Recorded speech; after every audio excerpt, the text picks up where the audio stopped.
Hello, myself Girish Deshmukh. I'm here for delivering a short introduction about the subject structural engineering and sustainable development under the International FDP on environment and sustainability. In the week 1 video, we have seen about the sustainable construction, its definition, importance, and some concluding remarks. In week 2, we have extended it and we have seen that structural engineering and sustainability of the structure.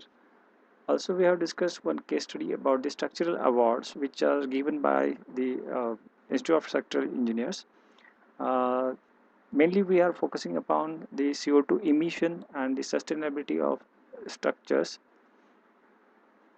If the student sees these two videos, then they will come to know about what is sustainability in the structural engineering, the ways in which the sustainability is achieved, some features of sustainable construction. They can differentiate among the structures which are built, whether they are sustainable or not, depending on the features they study. Few norms of the sustainable structures and the award criteria by the institute. This is a list of ISO for the sustainable building and construction, with some engineering works. Also, services are included in them. This is just a sample list. There are many more.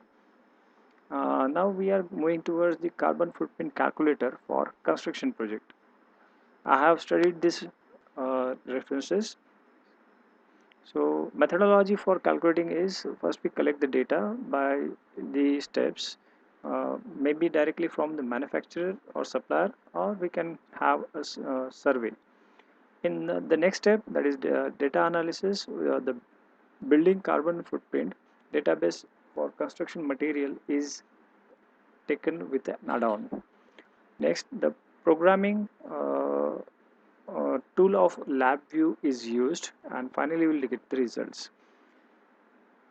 As we said, the data collection is by deploying some surveys. Data analyzer, the LabVIEW data analyzer we are using as carbon analyzer. Then the calculation is made with the program CFCCP, that is carbon footprint calculator for construction projects. And finally we'll see the results. I'm taking one random company and random materials. Uh, the carbon analyzer for taking this, I'm calculating it based on a case study given in the paper. So this is the carbon analyzer add-on. We are putting here the product information, site location, its latitude and longitude.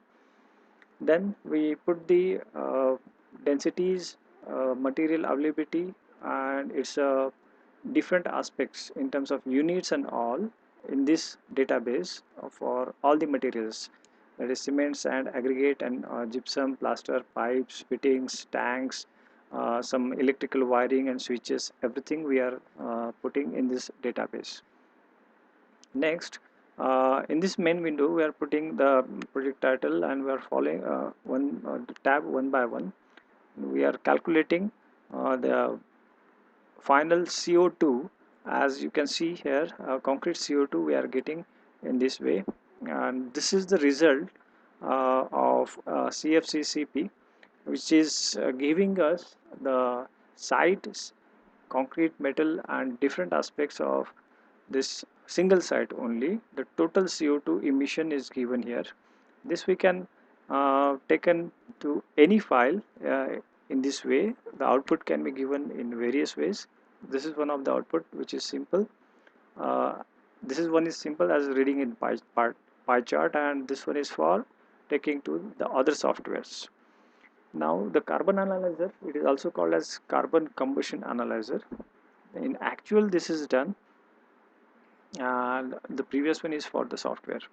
So it determines the amount of carbon in the substance, or which is unknown one. The application of this carbon analyzer is in the environmental and pharmaceutical labs. Now to calculate the amount of carbon, a fixed amount of sample is weighed and it is loaded into the analyzer. In the analyzer, the sample is combusted in presence of excess of oxygen. The result of this combustion is the carbon and water vapor. This carbon dioxide is then analyzed with a variety of ways. One of the ways by infrared detection. So in this way we can get the carbon detection physically in the lab. So thank you very much.